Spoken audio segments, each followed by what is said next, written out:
Hello, bar takers. My name is Lisa Duncanson. I'm the bar exam guru. I'm also the founder and owner of Bar None Review, a full-service bar prep company. We've been in business since 1999. Welcome back to our Insider Bar Exam Tips series. So today's insider tip has to do with torts, and specifically it has to do with defamation and what most people miss. There are two areas. The first area is intentional infliction of emotional distress. Yep, intentional infliction of emotional distress. And the other area is twofold. We have the privacy torts, like intrusion into seclusion, misappropriation of name or likeness. There's others. And the economic torts, like interference with contract, interference with prospective advantage, injurious falsehood, not really tested that often, but those two different areas, economic torts and privacy torts, one or the other is going to be tested on your defamation essay if you are having to write a defamation exam answer. So, intentional infliction of emotional distress should always be addressed. Most people will miss that, and that is missed points, and that's leading already on the very first page of the exam, because that's where it should be, to a fail. The grader looks at it and says, ugh, they didn't get IED. Okay, well, we'll see what they've got now. And then they get to the other areas and see that all the person talked about was defamation and all the constitutional limitations and whether a public figure or private person is a matter of public concern, blah, blah, blah, blah, blah. Okay, I'm sorry. That stuff is important, but it's a much shorter discussion because they want you to talk about either the privacy torts or the economic torts. So let's first tackle intentional infliction of emotional distress. So when I say that every defamation essay should have this issue addressed, I mean it, because the bar examiners want it there. If you look at any defamation exam, except for one that was tested about 8 years ago, where it was a defamation crossed over with remedies, which was a really oddball essay, all the other defamation exams require you to have intentional infliction of emotional distress addressed. Now, it's not a full IRAC. It isn't, you state the whole rule and you show how there was intent and it was caused severe emotional distress, and you don't get into all of that. You don't get into any of that. But what you need to do is talk about it because it is something that they expect. So when you look at any defamation exam answer that's a released answer from the California bar examiners, you will see that they talk about IED. Now, you're only going to do it briefly because you're not going to have facts for damages, emotional damages, loss of sleep, or anything like that. But if somebody is accused of committing a crime, or accused of cheating on their spouse, or accused of having having intimate relations with students and at a law school and changing their grades, whatever it is, if you think about the definition of defamation, there's two ways you can address it. But one of them is a defamatory statement is one that deters others from associating with that plaintiff. The other way is it lowers the esteem of the person and their profession or their life. But if you look at the one that says deters others from associating with them, that can lead you into whatever statement that was defamatory that was said about this person to economic torts. Because if they run a business, or they have a butcher, if they're a butcher, or they're a caterer, or they run a grocery store, it's their private grocery store that they own and run, or they're a accountant, a CPA, whatever it is, if you have that person who has any kind of business and they are defamed, people are going to stop coming to them. I don't want to get my taxes done by the guy that's accused of fraud. No, I'm not going to get my taxes done by the woman who's been embezzling. No, I'm not going to do that. So they will not give you facts that suggest interference with contracts. They won't. And so kind of the more you know the rules, if you've studied really well, you know that interference with contract requires a contract be in existence at the time of the interference, that the defendant who is interfering with it intended to interfere, that damages occurred as a result. I mean, there's so much to that. And so when people know that intentional tort, or I'm sorry, that the interference with contract requires all those elements, they're not going to see it because you won't have anything about losses, lost income, lost customers, or anything like that. So instead, you're going to have economic torts as a heading. You're going to say here, if people stopped coming to the shop, then there would have been a loss of income. And if they had catering jobs, they may have lost future catering jobs. So it's if they had an existing contract, that it would be interference with contract. And if they have other future expectations, then it could be interference with prospective advantage. Interference with contract and interference with prospective advantage. You are going to be required to address that unless your exam speaks to the privacy torts. So how are you going to know that? If it's a privacy tort type of exam, and I'm telling you there's two tracks. We have a little diagram of this in the course, but I'll just describe it to you.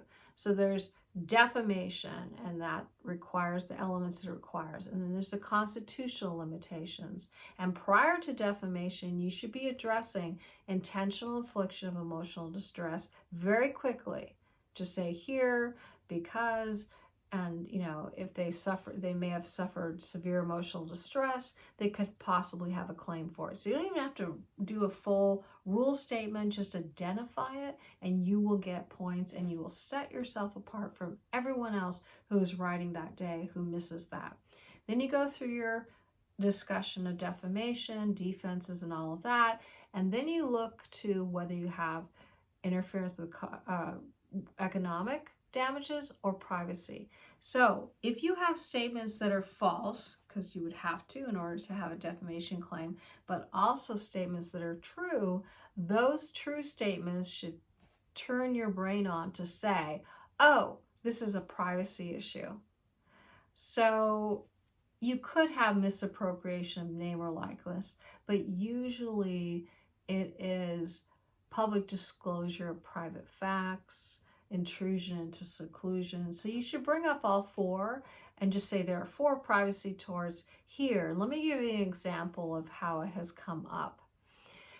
So there was a past exam, and they've done versions of this over and over and over, and they'll continue to do that. That's the beauty in reviewing past California answers, not just the questions, but the answers that are released by the bar examiners, because that's the only place you're going to see what the California bar examiners embrace. It's the only place. It's not going to be in your 150-page outline from your national bar prep provider or anybody else's outline, unfortunately.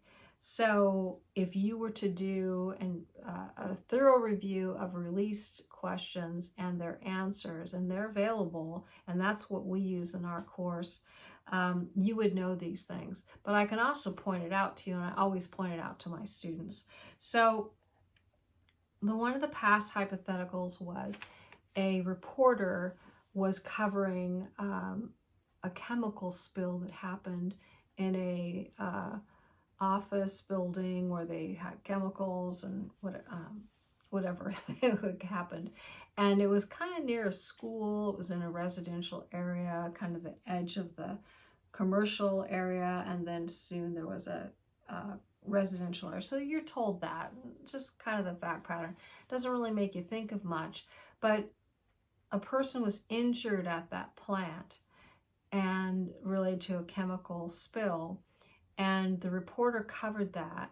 And what he did was he impersonated a doctor to gain access to the plaintiff, who was in the hospital due to injuries he was trying to recover from from the spill.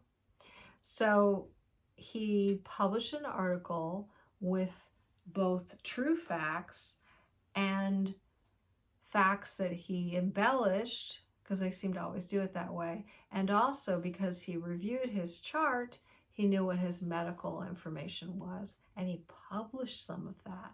So that is public disclosure of private facts. So whenever you have something like that, where you have false statements and true statements, the true statements should launch a discussion of privacy.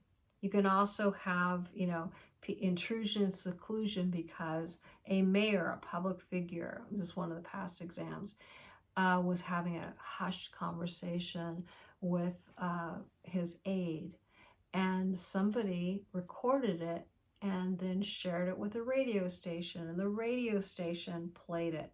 So is that defamation? There were some true things said about, the conversation was true, but that was probably intrusion into seclusion. I mean, you have to look at whether they expected privacy. They weren't in, a car. They were in a restaurant, but they did use hushed tones. So it's just an issue. You can come down either way, but it should launch that discussion. It should trigger the discussion of the privacy torts. So there's different ways it can come up, but basically you just keep an eye out. If you don't see that someone's in business, then you're probably not going to talk about economic torts, and that you want to look for the possibility of privacy torts, because it will be there. So those are the areas I wanted to cover for you today. Just a quick wrap up for the insider tips. IIED is always something you should address with every defamation exam. And then there are two other possibilities that you must address, and that is economic torts, which includes interference with contract and interference with prospective advantage. These are quick discussions. They may have a cause of action for intentional infliction of emotional distress, because lying about their affairs, that they had affairs and they were actually happily married for 30 years and they were not cheating on their spouse, could cause severe emotional distress. You won't have it in the fact pattern. You will not have evidence of that. But here's what they want from you: to release you out there to become a lawyer. They want to make sure that you're going to not just say to the person that comes in your office, hey, I've been defamed. You're not going to just say, oh, okay, that's great. Let me tell me more about it. You're going to ask them, hey, have you lost sleep? Has this affected your marriage? Has this affected your relationships at work? Have you sought counseling? Do you feel like you need counseling?